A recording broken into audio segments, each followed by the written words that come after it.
Pertanyaan yang agak ngeri-ngeri sedap, Prabowo atau Habib Rizik? Harus dijawab. Itu pertanyaan berat itu. Harus dijawab. Iya, kalau sampai saat ini ya, saya masih Prabowo. Alasannya? Alasannya karena Habib Rizik tidak di Indonesia. Kalau Habib Rizik di Indonesia? Nah, nanti boleh tanya lagi. Boleh.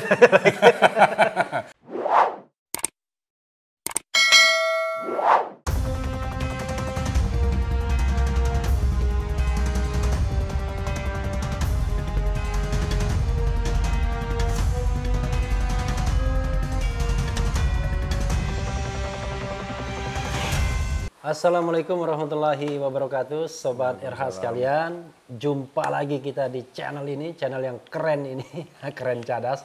Nah, kali ini apa nih? Saya dicecar, bukan? Dicecar. Saya dapat undangan luar biasa dari musisi terkenal dan politisi terkenal juga. Jadi ADP, Ahmad Dhani Prasetyo, atau yang lebih dikenal dengan Ahmad Dhani. Dan kebetulan, wah ini sudah jam berapa ya? Kita sudah hampir jam 12 malam ya.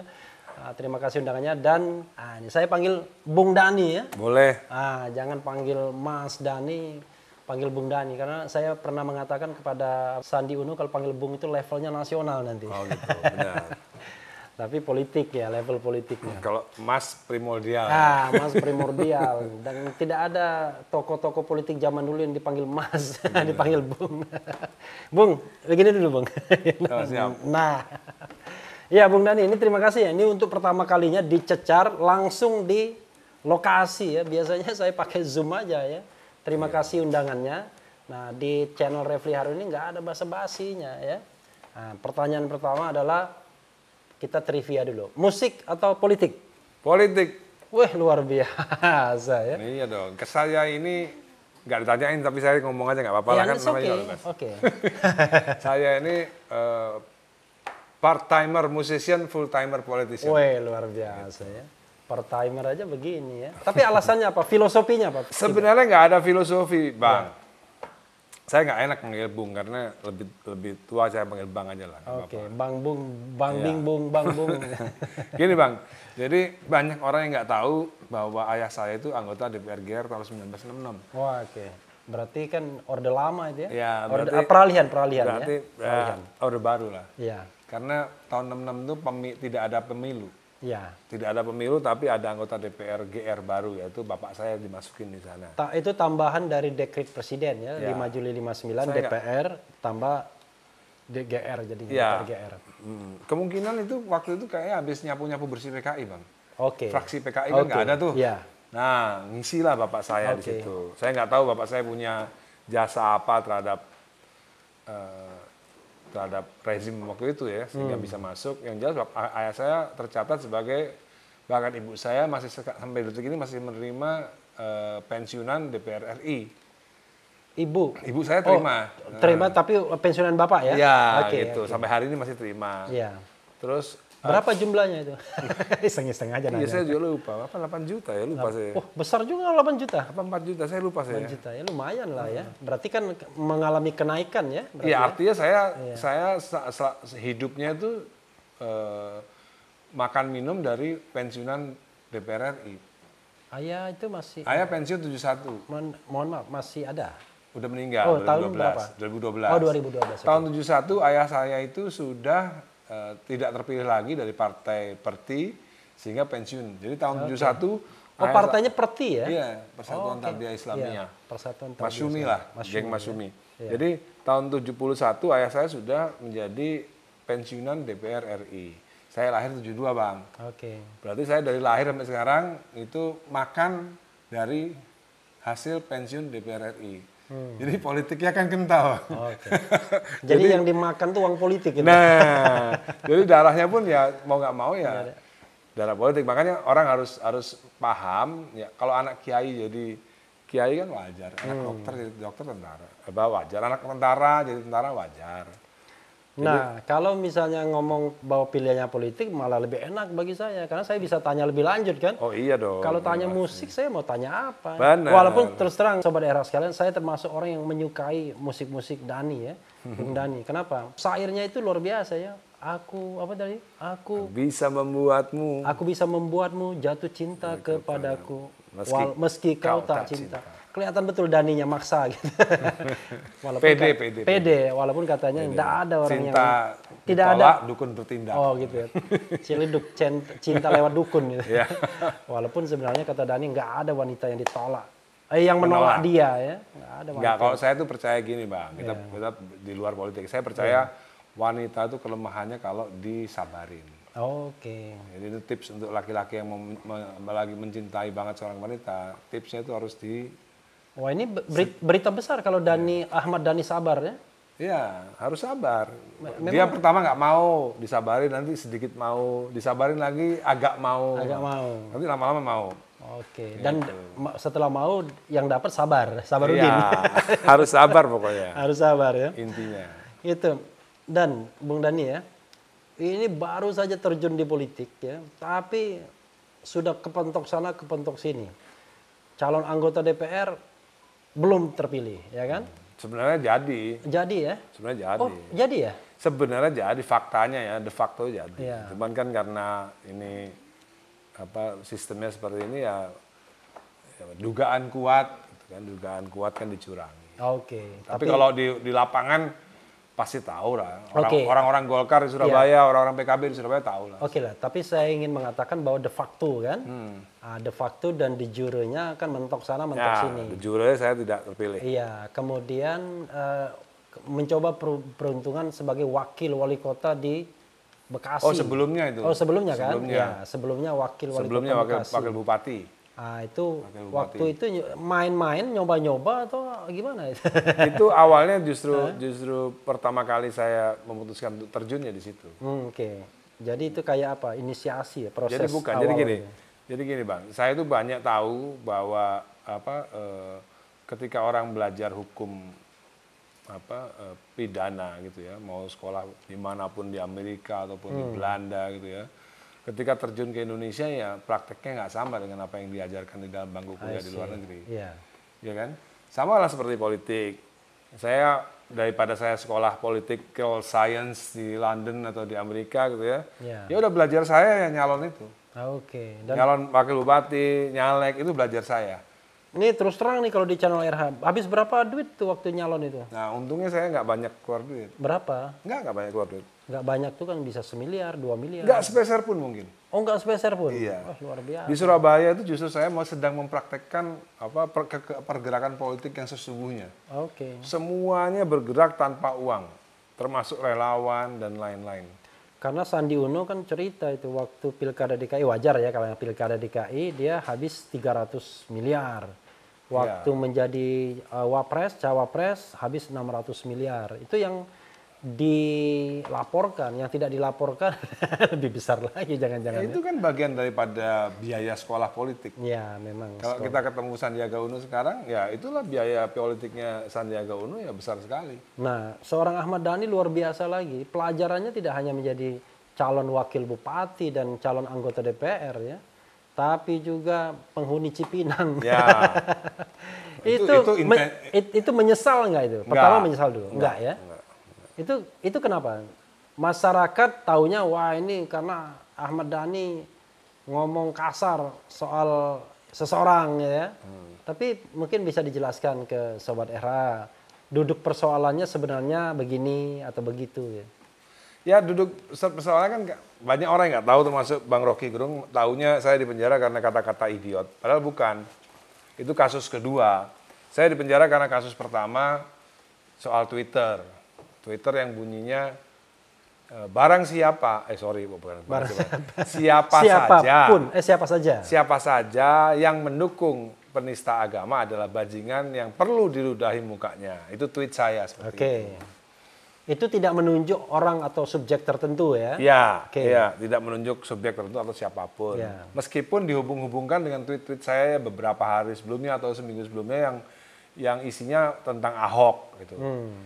Tapi ya itu lebih-lebih lagi menurut saya ya itu adalah kebebasan berpendapat menurut saya. Saya pikir negara Indonesia itu negara demokrasi, Bang.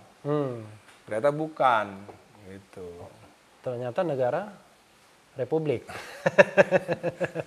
Nggak tahu ternyata negara apa ya ini Negara namanya. Kesatuan Republik Indonesia ternyata. Nggak tahu ini apa ini. Jadi saya sering kadang-kadang suka disalahin sama adik kandung saya sendiri. Makanya berpolitik yang elegan. Saya nggak pernah merasa salah. Menurut saya negara ini yang salah menerapkan demokrasi. Saya nggak pernah mengakui salah gitu. Oke. Negara ini aja yang salah menerapkan demokrasi. Gitu. Waktu itu kena 1,5 tahun ya, 1 Iya. tahun 6 bulan. Dijalani 2/3-nya ya. Habis itu kasasi saya, habis itu saya banding, saya turun jadi 1 tahun. 1 tahun. Sudah 1 tahun sudah selesai. Kasasi juga enggak? 1 tahun selesai. Selesai ya karena Kasasi tetap pada keputusan PT. Oke. Nah, jadi itu pelajaran yang berharga yang tidak pernah disesali tentunya ya. Tidak. Ya. Menurut saya itu perjalanan hidup yang harus dilalui saja. Tapi begini, Bung Dhani ya, kalau kita lihat ya, wah ini kan yang namanya Bung Ahmad Dhani ini kan kerajaan bisnis musiknya dengan RCM-nya kan sudah sangat luar biasa ya. Saya kira tidak ada musisi yang bisa berhasil kalau tidak melalui Ahmad Dhani. Enggak juga. Enggak juga ya. Tapi saya kan sengaja hiperbola begitu karena faktanya memang banyak sekali kan. Dulu yang namanya RCM itu banyak betul. Tapi kemudian ketika menggeser ke politik, tentu kan banyak kerugian yang didapat ya, baik secara moral maupun material. Mungkin material yang paling gampang ya, misalnya 1 tahun dihukum itu kan banyak sekali. Ya, mungkin immaterial itu nggak bisa dihitung sebenarnya. iya. Itu gimana mengatasinya ya? Pasti shock ya. Ya, menurut saya itu bagian dari biaya politik saja lah menurut saya. Bagian biaya sekolah politik kan. Kalau misalnya tadi Sandiaga Uno biaya sekolah politiknya sampai 1 triliun mungkin. Ya kalau saya biaya sekolahnya ya 11 bulan di biaya sekolah politik, 11 bulan di penjara itu biaya yang harus ditanggung. Karena kan memang sama-sama Sandiaga Uno kan sama-sama bukan orang yang pernah sekolah politik kan. Oke. Jadi belajarnya ya langsung di lapangan. Bung Dhani masih di PKB ya sekarang? Enggak dong, saya kan Gerindra. Oh iya ya, sudah dulu Gerindra juga ya? Gerindra. Karena Sejak calon wakil bupati Bekasi itu Gerindra. Gerindra, karena dulu Bung Dhani kan sangat Sangat mengidolakan dekat. Gus Dur ya. Dekat mengidolakan Gus Dur. Dan sementara kalau pakaiannya itu niru-niru Bung Karno kalau waktu bermusik itu ya kan? Iya, tahun 98. Sebenarnya ya kan? Karena saat itu kan Bung Karno sedang dimarginalkan kan waktu itu. Iya. Tahun zaman Orde Baru kan. Oh, jangan-jangan Bung Dhani ini siapapun yang Dimarginalkan. berkuasa itu dijadikan dia akan jadi oposisi terus. Jadi nggak punya bakat memerintah ini, makanya memberontak. Tidak punya bakat. Memang punya bakat begitu. Karena politik ini kadang-kadang memang kakek saya itu angkatan darat, Bang. Kakek saya itu angkatan darat. Kebetulan tentaranya Kartosuwiryo. Oke. Jadi emang DNA itu ada. Ada ya. DNA-nya ada, DNA rebelnya ada emang. Jadi memang hal-hal seperti itu ya. Tapi yang menariknya adalah musik gimana? Jalan terus atau? Musik hobi dong, Bang. Hobi ya? Musik sekarang hobi. Saya suka nyanyi. Saya nyanyi, bikin musik, saya bikin musiknya, saya nyanyi, saya masukin YouTube, udah itu aja hobi. Tapi saya kok nggak melihat misalnya musik di dalam Cipinang gitu. Nggak. Voice from Cipinang itu nggak ada ya? Enggak. Memang selama di itu cuma menikmati saja. Selama di Cipinang saya banyak belajar malah, kayak kuliah. Oke. Di sana saya bertemu dengan S3 Migas, di sana saya bertemu dengan S3 Finance. Wah, banyak lah belajar situ. Enggak, tapi spiritual enggak ya? Kalau spiritual enggak. Karena orang mengetahui bahwa seorang Ahmad Dhani itu suka juga tarekat-tarekat, aliran-aliran gitu. Makanya kan nama anaknya kan Al-Eldul ya. Ada kalau Al itu apa? Ya kalau Abdul Qadir Jailani. Abdul Qadir Jailani, Jaluddin Al-Rumi. Ya. Kemudian Al-Ghazali. Al-Ghazali yang pertama. Yang tadi lewat tadi Al-Ghazali. Nah itu sendiri kan menunjukkan bahwa ada concern, ada ketertarikan di tarekat atau sufisme di Islam gitu. Itu gimana? Iya, itu bagian dari hal yang saya gemari dulu tahun umur 20-an. Jenggot pun jenggot Al-Ghazali itu. Kalau Al-Ghazali yang filsufnya itu.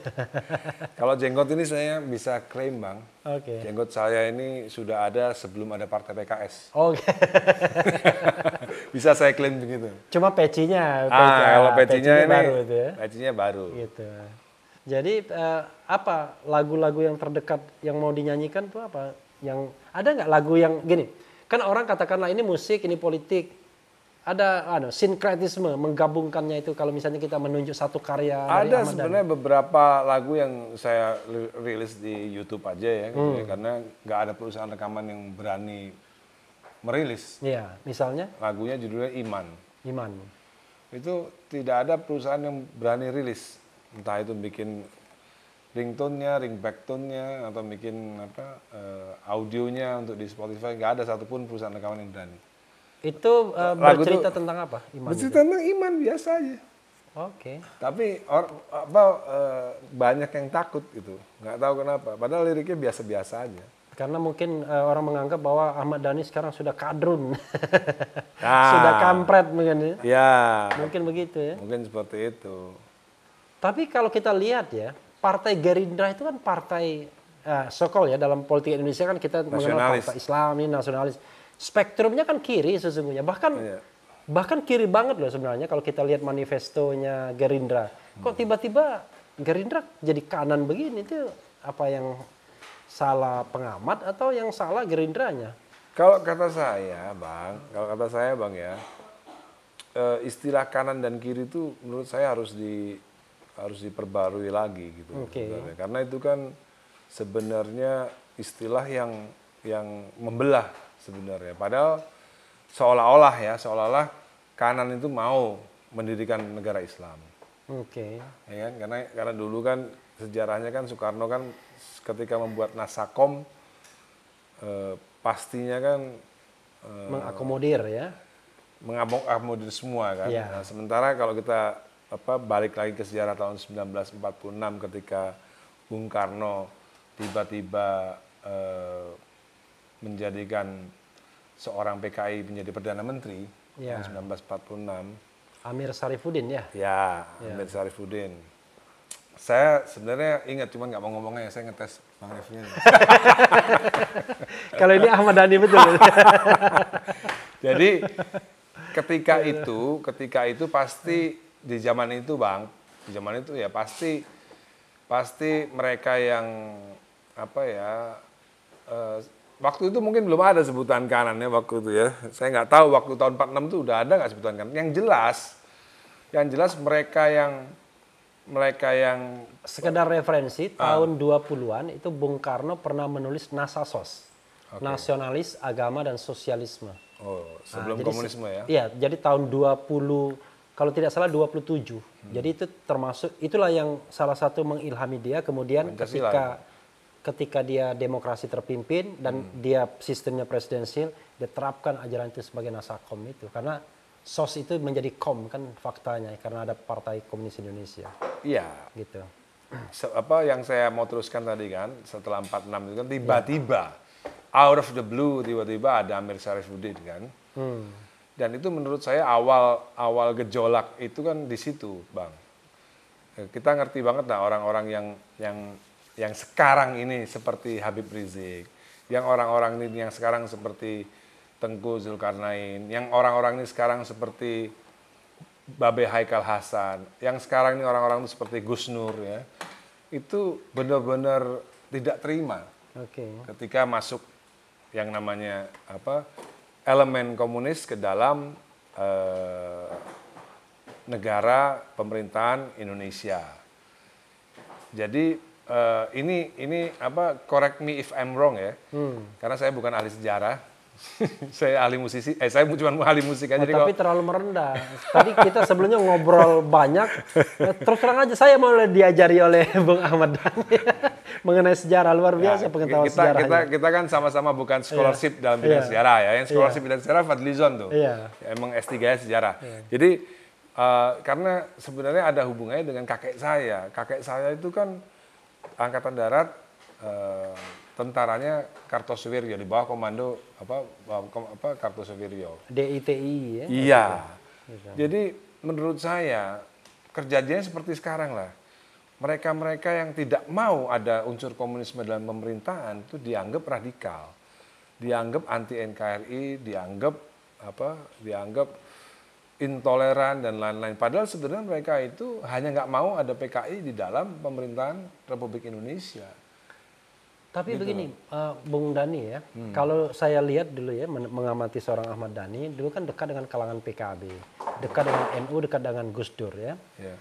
Kita tahu lah, kita frankly speaking justru kan NU sebagai penopang dari kalangan umat Islam di pemerintahan sekarang ini. Ya, wakil presidennya Kiai Ma'ruf, lalu PKB juga mengendorse sebagai bagian dari pemerintahan. Seorang Ahmad Dhani tiba-tiba melenceng dari itu. Walaupun sebelumnya sepertinya mengikuti garisnya Nahdlatul Ulama misalnya. Saya sebenarnya mengikuti garis Gus Dur sebenarnya. Oke. Saya sebenarnya mengikuti garis Gus Dur. Sejarahnya gini Bang, agak panjang jadinya ini. Ya silakan panjang. Justru kalau panjang-panjang bagus. Ayah saya itu Masyumi Tulen Bang. Perti kan Masyumi Tulen. Oh kakek saya juga Masyumi. Ya. Kakek saya. Jadi ayah saya itu sepertinya punya sejarah panjang di tahun 65 mungkin ya. Sehingga ayah saya itu orang yang nggak seneng sama NU. Ayah saya ya. Oke. Saya waktu itu masih umur 10 tahun jadi saya nggak bisa nanya kan kenapa. Oke. Seandainya, karena secara partai kan bersaing dulu. Ya kan. NU, kan. Pokoknya nggak cocok aja. Ya. Padahal tetangga depan saya itu di Surabaya Bang, itu ketua NU Surabaya. Oke. Jadi kita bertetangga sama ketua NU Surabaya, depan. Itu nggak saling sapa. Hanya karena politik. Iya. Saya nggak tahu, pasti itu gara-gara 65. Pasti itu ada sejarah yang nggak enak di tahun 65. Oke. Nggak mungkin out of the blue tiba-tiba Jadi karena saya ini anak rebel Bang, apa yang tidak disukai bapak saya suka. Oh. Luar biasa. Jadi saya dekat sama Gus Dur itu sebenarnya hanya untuk ngecengin bapak saya aja. Oh iya. Dan almarhum sempat komentar ya begitu dekat begitu. Oh iya, komentar. Bapak saya bilang NU tuh Yusuf Hasim. Oke. Gitu. NU tuh yang benar tuh Yusuf Hasim, katanya gitu. Jadi sebenarnya bukan karena NU-nya tapi karena Gus Durnya. Bukan. Okay. Ayah saya nggak terlalu ya. Ayah saya lebih senior daripada Gus Dur. Nah, tapi gini, seorang Ahmad Dhani yang saya pahami ya, suka dengan seorang tokoh yang katakanlah kelihatan strong, orangnya yang punya wibawa besar. Saya membayangkan Ahmad Dhani pasti suka Bung Karno nih ya. Oh itu pasti, ya. Itu pasti ya. Bung Karno atau Gus Dur?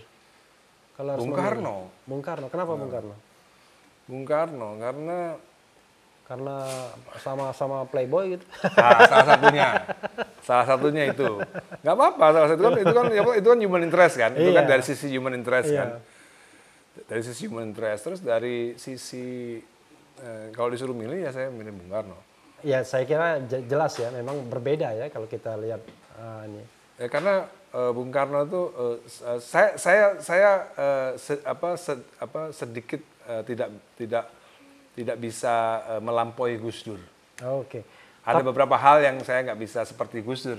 Ya, misalnya Gus Dur kan ahli agama gitu kan. Saya kan bukan ahli agama. Oke. Jadi saya lebih convertnya saya ke Soekarno. I see. Karena saya tidak seahli agama seperti Gus Dur gitu. Dari situ aja misalnya gitu. Oke. Dan itu pilihan. Tapi kalau dari pilihan soal spiritual, saya milih Gus Dur. Okay. Ini kadang-kadang orang yang nggak paham soal keislaman Bang. Saya mau menjelaskan ya. Untuk supaya orang itu nggak salah paham soal saya kan tadi kan dibilang saya kan dekat dengan NU gitu kan. Yeah. Jadi gini Bang, menurut saya Islam itu ada tiga. Islam ada tiga dimensi. Okay. Dimensi religiusitas ya. Dia sama dengan agama Kristen, Nasrani, Yahudi, Hindu dan lain-lain. Di sisi lain ini di sisi spiritualitas. Okay. Spiritualitas ini di sini ada Jalil Rumi, ada Al-Ghazali ya, ada Gus Dur di sini nih, Gus Dur nih. Dari tasawufnya kan Islam sebagai dimensi spiritual, tasawuf. Okay. Yang satu lagi ini adalah dimensi kebangsaan. Okay. Islam dalam dimensi kebangsaan. Jadi kadang-kadang kalau ditanya kenapa Ahmad Dhani sekarang kok ke Habib Rizik? Karena biasanya orang yang mengidolakan Gus Dur itu pasti tidak mengidolakan Habib Rizik. Begitupun sebaliknya. Iya. Begitupun sebaliknya. Jadi saya itu punya foto, saya cium tangan Gus Dur, saya pun juga punya foto, saya cium Habib Rizik. Nah, satu simbol spiritual, satunya simbol kebangsaan. Gitu. Kebangsaan itu berarti politiknya dong lebih banyak. Iya, jadi gini. Okay. Jadi gini, yang kita bela itu, ini yang banyak orang nggak paham, Islam tidak perlu dibela. Sering kan dengar itu kan? Iya. Ya kan? Buat apa ada front pembela Islam? Islam itu tidak perlu dibela. Nah, ini adalah orang-orang yang belum paham soal 3 dimensi keislaman tadi itu, Bang. Jadi yang dibela oleh Habib Rizik dan kawan-kawan 212 ini adalah Islam dalam dimensi kebangsaan. Islam sebagai stakeholder terbesar NKRI. Jadi bukan SARA, tapi memang faktanya Islam itu memang stakeholder terbesar di NKRI gitu. Ini yang kita perjuangkan, bukan Islam dari dimensi spiritual atau Islam dalam dimensi religiusitas tadi itu gitu. Pertanyaan yang agak ngeri-ngeri sedap, Prabowo atau Habib Rizik? Harus dijawab. Kan bisa dijelaskan ke Sobat Era kenapanya. Iya. Itu pertanyaan berat itu. Harus dijawab. Seorang Ahmad Dhani tidak pernah menyerah untuk menjawab. Iya, kalau sampai saat ini ya, saya masih Prabowo. Alasannya? Alasannya karena Habib Rizik tidak di Indonesia. Kalau Habib Rizik di Indonesia? Nah, nanti boleh tanya lagi. Boleh tanya lagi. Nanti boleh tanya Tapi lagi. Bung Dhani ya, tadi kan menyebut PA 212 ya. PA itu bukan pendek akal ya. Persaudaraan Alumni 212 yang juga dimuat di channel Refli Harun tuh banyak juga itu peminatnya yang mengatakan sudahlah finish, Prabowo tidak perlu lagi menjadi calon presiden 2024 karena ada catatan ya. Saya kira catatannya karena dia terima jadi Menhan kan, padahal dia the leader of opposition kan mestinya. Bung Dhani mengomentari fenomena Prabowo yang masuk kabinet Jokowi jadi Menhan, lalu kemudian prospek 2024 bagaimana? Ya, kalau menurut saya pernah ngomong di channel saya bahwa apa yang dilakukan Prabowo itu ada dua kalimat yang bisa dipilih gitu ya. Yang satu itu adalah the art of war atau the art of survival. Itu time will reveal. Jadi apa yang dilakukan Prabowo sekarang ini itu adalah ini kalimat saya ya. Bukan kalimat Prabowo Gerindra, bukan kalimat Prabowo, ini kalimat saya. Itu adalah the art of war atau the art of survival. Antara dua itu. Dan waktu yang akan membuktikan. And time will tell, time will reveal itu. Nanti kita lihat nanti di pasca 2024. Gitu. Ini analisisnya masih in between. Analisisnya in between. Tapi sebagai pendukung setia dan bahkan anggota Partai Gerindra, merasa kecewa nggak? Kok tiba-tiba yang tadinya The Little Soekarno, orang menyatakan The Little Soekarno ya. Begini Bang. Ternyata masuk kolam juga gitu. Kalau kata saya begini,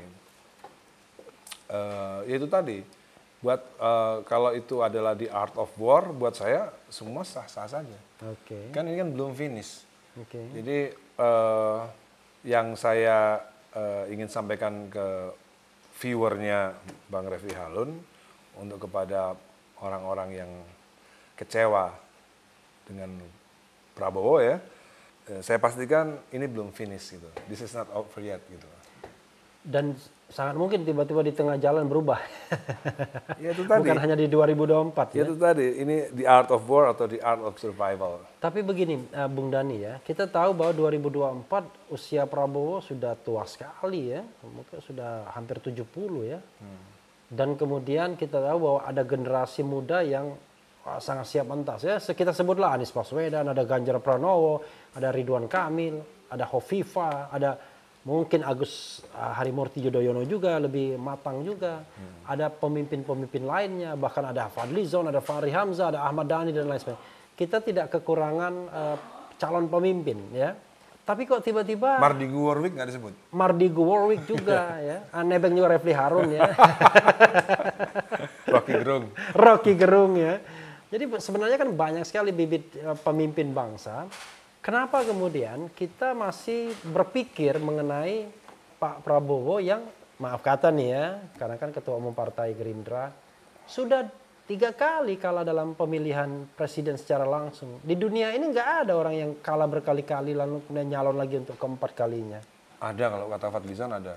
Siapa gitu namanya? Iya, dia Fadlizon tuh referensi Amerika tahun berapa gitu, tahun 1800-an gitu-gitu. Ada juga Winston Churchill, Bang. Iya. Winston Churchill kan kalau kita belajar sejarah dia kan adalah politisi gagal tuh. Iya, tapi Winston Churchill kan dalam sistem pemerintahan parlementer. Parlementer kan tidak dibatasi masa jabatan. Ya. Lalu kemudian pemilihannya kan pemilihan partai, jadi otomatis gitu. Tapi yang saya pelajari dari Cipinang, Bang. Di Cipinang kan juga banyak ahli-ahli politik. Iya. Hampir semua presiden yang usia muda itu adalah boneka. Jadi kalau Prabowo tuh menjadi presiden di usia tua, menurut saya ideal. Ideal, tapi barangkali bergeraknya lamban. Ya nggak apa-apa selama dia punya menteri yang baik-baik ya. Gitu Sementara dia punya menteri yang baik-baik. Yang jelas kalau kayak seperti Obama, menurut teman-teman saya di Cipinang itu juga boneka. Karena anak-anak muda selalu boneka. George Bush Junior tuh boneka. Yang presiden realnya kan Dick Cheney. Jadi itu di Amerika ya? Ya, ada di Amerika. contoh nggak di tempat lain itu? Di Jawa Timur. Ya, saya rasa sih Amerika kan menjadi acuan kan, Iya. menjadi acuan demokrasi. Jadi tua dan muda itu berapa tahun? Ya, menurut saya Ronald Reagan tua kan? 70 dia. Ya kan? Ronald Reagan 70. Menurut saya itu kan tua gitu. Jadi kalau 50-an masih muda. Masih muda, apalagi di bawah 50. Oke. Kemungkinan jadi boneka itu. Jadi kadang-kadang kita jangan. Bung Karno menjadi presiden kan 44 tahun. 44 tahun ya. Dia bonekanya Amerika kan kita nggak tahu, Bang. Oh enggak. Ya kan? Bonekanya tapi kita nggak tahu juga ya kan? Kan kita juga nggak tahu sebenarnya kita benar-benar merdeka atau nggak tahun 45 itu sebenarnya.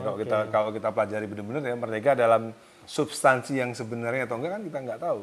Kata Bung Karno kalau kita berpikir substansi merdeka nggak sampai kiamat tuh nggak pernah merdeka kita. Maksudnya deklarasi kemerdekaan ya, itu kan perlu kita pelajari lagi. Apakah kita benar-benar merdeka dengan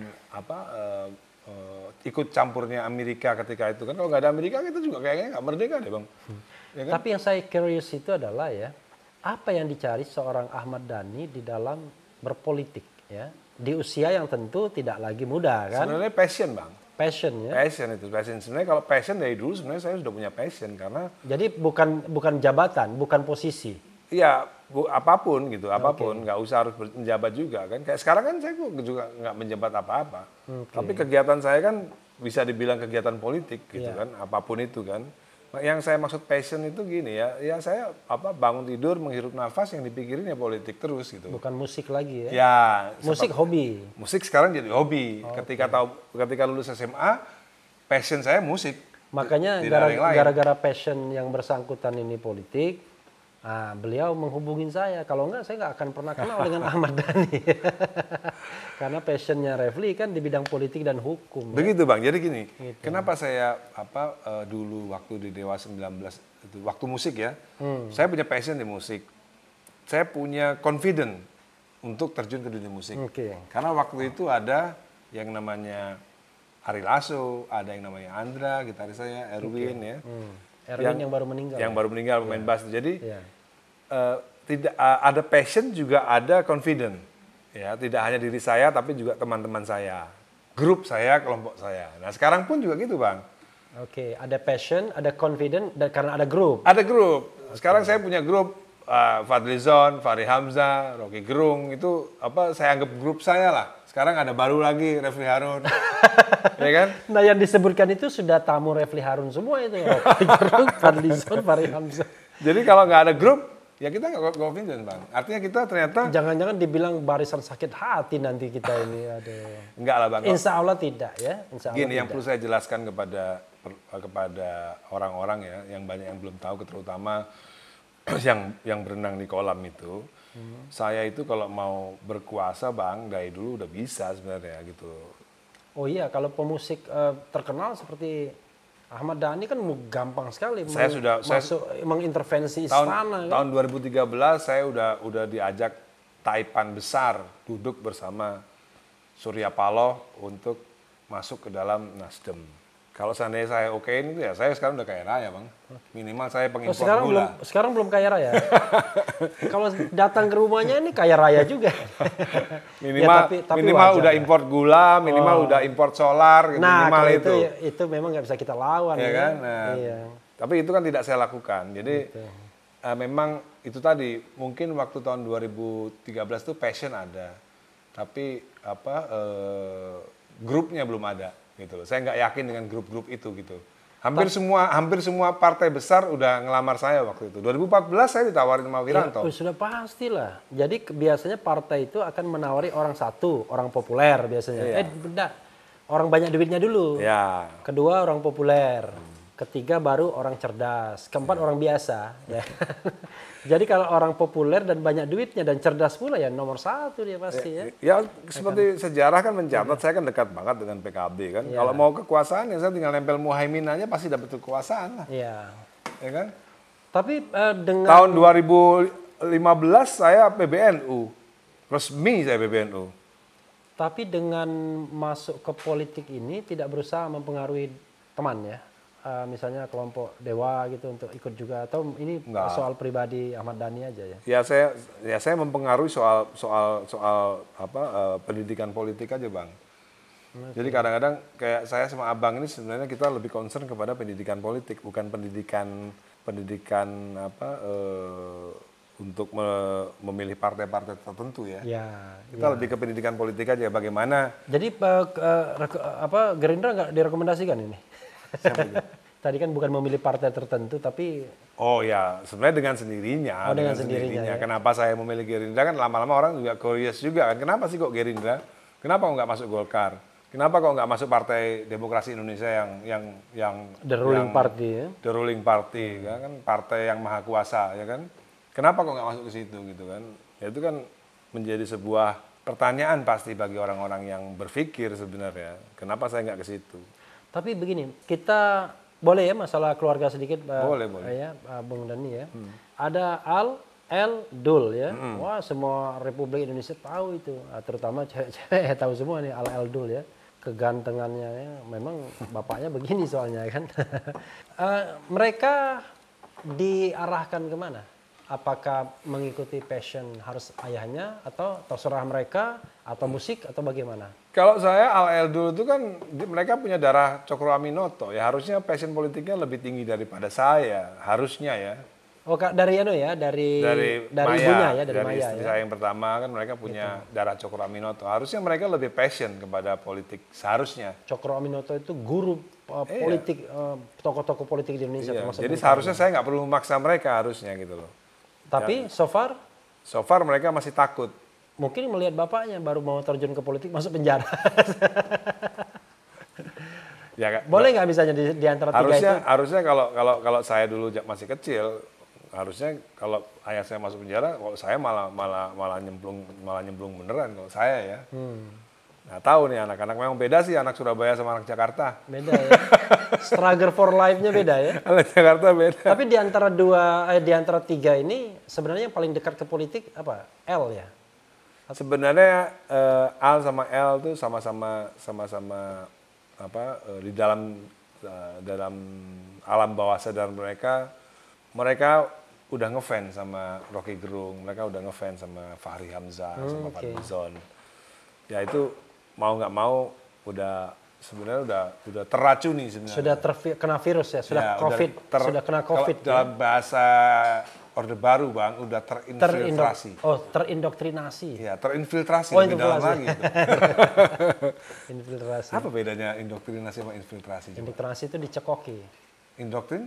Kalau indoktrinasi dicekokin, kalau infiltrasi itu masuk lambat-lambat itu. Tak terasa ya? Nggak terasa. Iya, benar. Itu memang bahaya. Iya, berarti infiltrasi itu sebenarnya Bang. Cuma sama-sama mematikan. Cuma bedanya agak kasar, satunya diam-diam matiinnya ya. Tapi ya gimana ya Bang, menurut saya itu DNA sih Bang. Kayak saya masuk ke musik, ya lambat laun, passion itu lama-lama semakin kuat gitu ke politik. Bapak saya memang politisi, mau diapain lagi? Nyonya sekarang anggota DPR. Ya. Makin sering bicara politik di keluarga. Ya. Komisi berapa? Komisi 7. Komisi 7. Sebenarnya kita itu termasuk mama saya itu semakin intens berbicara politik itu semenjak ada Jokowi Ahok itu sebenarnya sih. Pilkada DKI ya? Ya, semenjak Pilkada DKI 2014 2014. Pilkada pertama? Ya, apa Pilpres pertama tuh. Oh, Pilpres pertama 2014. Ya. Kalau pilkadanya Jokowi kan semenjak Ahok jadi gubernur, Jokowi jadi presiden. Itu politik itu menjadi pembicaraan kita sehari-hari, termasuk dengan mama saya. Oke. Gitu. Mama saya alhamdulillah satu haluan dengan saya. Jadi saya Ibu berapa tahun sekarang? 74. 74 dan masih intens ya mengikuti. Dan masih setiap bulan menerima pensiun DPR RI dari ayah saya gitu. Yang besarnya lumayan tuh 4 juta apa berapa gitu Iya, ya. sekitar itu ya. Lumayan juga negara. Ini terakhir Bung Dani ya. Ya. Di antara semua lagu itu mana yang lagu yang paling berkesan ya? Sebenarnya kalau lagu yang bisa saya banggakan, Ya. seandainya ada produser bule gitu ya, produser Amerika pengen tahu jati diri saya, itu sebenarnya ada di lagu Istimewa. Tahun 2011 itu di album saya Triad, album band saya namanya Triad. Oh iya, Triad itu ada ya? Triad, ya, itu lagu judulnya Istimewa. Triad itu ada kepanjangan ya waktu itu ya? The Rock Indonesia. Oh, The Rock Indonesia. Ahmad ya. Dhani. Oh, yang anu ya, yang anaknya Jelly Tobing, Ya, yang drummernya itu. Iqmal. Ya, The Iqmal. Rock Indonesia Ahmad Dhani. Ya. Gitu. Jadi lagu yang mewakili saya. Bukan lagu yang paling saya favorit, tapi lagu yang sangat mewakili saya. Karena vokalnya kan saya. Terus lagu itu menurut saya mewakili saya banget. Dari aransemen, dari chord dan lain-lain. Dari suara juga, vokalnya itu ini saya banget. Termasuk Isinya? Iya, termasuk isinya. Sampai saya judul lagu Istimewa. Gitu. Istimewa. Sairnya kayak apa itu ya? Karena saya taunya yang lagu-lagu yang baiknya nanti buat credit title disetel aja lagunya nanti. Istimewa. Oke. Ya kan? Jadi nanti terakhir penutupan dengarkan lagu Istimewa. Oh, kena copyright nanti. Gak apa-apa kan ke saya bayarnya. Iya, nggak apa-apa lah ya ke teman. Nanti setelah terima copyright nanti dibalikin lagi. Ya. Luar biasa. Bung Dani, ini terakhir kali ya. Saya ingin Bung Dani mengungkapkan 1 kata, 2 kata, 3 kata, 4 kata, 5 kata, terserah lah berapa kata, tapi satu-satu ya. Yang mewakili kepribadian, karakter, obsesi, cita-cita, keinginan, apapun namanya, gairah seorang Ahmad Dhani. 1 kata. Kalau saya mengutip Ali Mokhtar Ngabalin aja. Iya. Konsisten. Konsisten. Oke. Satu aja, Bang. Oh, satu aja. Iya, satu aja. Karena itu why konsisten. Iya. Orang mengatakan nggak konsisten ya Ahmad Dhani dulu. Ahmad Dhani dulu pemusik kok sekarang masuk politik. Sama konsistensinya tahu di mana, Bang? Oke. Turut mencerdaskan kehidupan bangsa. Oke. Saya bikin musik mencerdaskan kehidupan bangsa. Di politik pun juga mencerdaskan kehidupan bangsa. Gitu. Konsistensinya di situ. Ya, that's a good point ya. Saya malah ada curious lagi ya. Oke lah, kalau soal politik kan kita sudah banyak jawab. Gini, selain Dewa ya, band mana yang menurut Ahmad Dhani favorit? Di Indonesia? Di Indonesia aja. Kalau di Indonesia ya, saya favorit menurut saya Noah sama Noah sama Naif. Noah sama Naif ya. Noah sama Naif ya. Kalau penyanyi? Kalau itu kan yang band yang yang junior ya. Iya. Ya kalau yang senior ya tahun 70-an tahun. Enggak, kalau senior ya yang membuat format Dewa itu ya kita memang menggabungkan Club Project dengan Slang. Itulah Dewa. Oke, gitu. Jadi Club Project dan Slang juga ya. Club Project dan Slang itu yang membentuk Dewa, karakter Dewa. Karakter Dewa itu. Kalau penyanyi? Penyanyi saya sendiri. Wah, itu Ahmad Dhani betul ya. Saya sendiri. Apa sih kelebihan vokal Ahmad Dhani itu? Nah itu, walaupun saya pernah mendengar. Kelebihannya itu suara saya itu nggak merdu, Bang. Cuman nggak ada yang ngembarin. Oke, jadi itu tiada penting, duanya itu ya? penting itu. Suara bagus tapi banyak yang ngembarin buat apa? Oke, makanya biasanya paling senang itu apa ya? Lagunya yang kalau Ahmad Dhani banget tuh, Aku Cinta Kau dan Dia. Oh iya. Itu kayaknya itu paling sering itu dinyanyikan Ahmad. Iya, Aku Cinta Kau dan Dia. Paling cocok dengan karakternya. Iya. Pokoknya kalau lagu udah saya nyanyiin, orang lain nggak bakal enak nyanyiinnya. Oke, karena Ahmad Dhani kan pemusik, jadi bisa dia menyesuaikan ya. Dan karakter itu penting buat saya, penyanyi itu yang penting karakter. Yang punya karakter siapa di Indonesia selain Ahmad Dhani? Ya banyak, kalau dulu ya banyak. Dulu hampir semua penyanyi terkenal punya karakter semua. Sekarang. Yang sekarang masih nowadays yang saat ini beredar. Ya kalau laki-laki yang punya karakter ya Tulus punya karakter. Oke. Terus Sebentar. Ariel punya karakter. Ariel. Siapa lagi ya? Sebentar. Kalau perempuan, Dewi punya karakter. Dewi yang mana? Saya sendiri dong. Kan Dewi yang format lama. Format lama ya. Format lama yang ada siapa? Puri ya? Puri Tataina. Ya. Puri Tataina. Mulan Jamila juga punya karakter, Bang? Ya, punya karakter Mulan Jamila.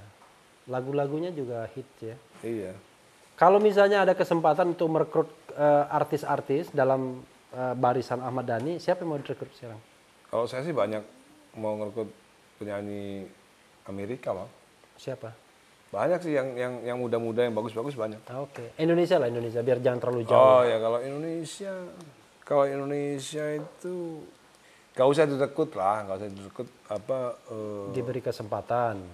untuk kerjasama ya. Iya, untuk kerjasama. Banyak sih, banyak yang penyanyi Indonesia bagus-bagus ya saya pengen kerjasama lah pastilah. Ya, tapi Raisa, ya. Isyana Saraswati ya, pasti. Tapi penyanyi-penyanyi yang jebolan Indonesian Idol apa-apa itu banyak yang tidak berkembang juga ya? Ya itu kan masalah industri aja Bang itu Bang. Oke. Masalah industri aja sih itu. Kalau industrinya bisa diperbaiki ya karena kan pemerintah kan benar-benar nggak pernah mikirin industri musik Indonesia. Orang industri yang lain aja kagak dipikirin apalagi industri musik. Tapi politik kan dipikirin. Makanya itu saya punya quote Bang. Saya punya quote. Oke. This is the last thing apa quote-nya? Ya, seniman yang tidak pernah mikirin politik Indonesia, jangan kaget kalau politikus Indonesia juga nggak mikirin seniman. Oke, good. Ini pesan untuk seniman ya. Iya. Yap, Sobat Era sekalian itu tadi bincang kita dicecar dengan Ahmad Dhani, luar biasa ya. Saya sampai minder, itu banyak sekali pengetahuan yang disampaikan seorang Ahmad Dhani.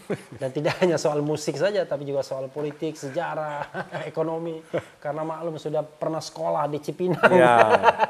Di mana di sana berguru dengan banyak orang di sana. Ya, berguru banyak orang. Tapi yang paling penting adalah tetap di channel ini, karena di channel ini Anda akan dirayu, ditipu, dibaperin, dicecar. Jangan lupa. Diubar juga di jalur khusus. Jangan lupa like karena and channel subscribe. ini adalah channel yang memeras, mengancam, dan membenci. Wah, Jangan lupa subscribe, and like, share, komen dulu, share. and share. Iya. Ciao.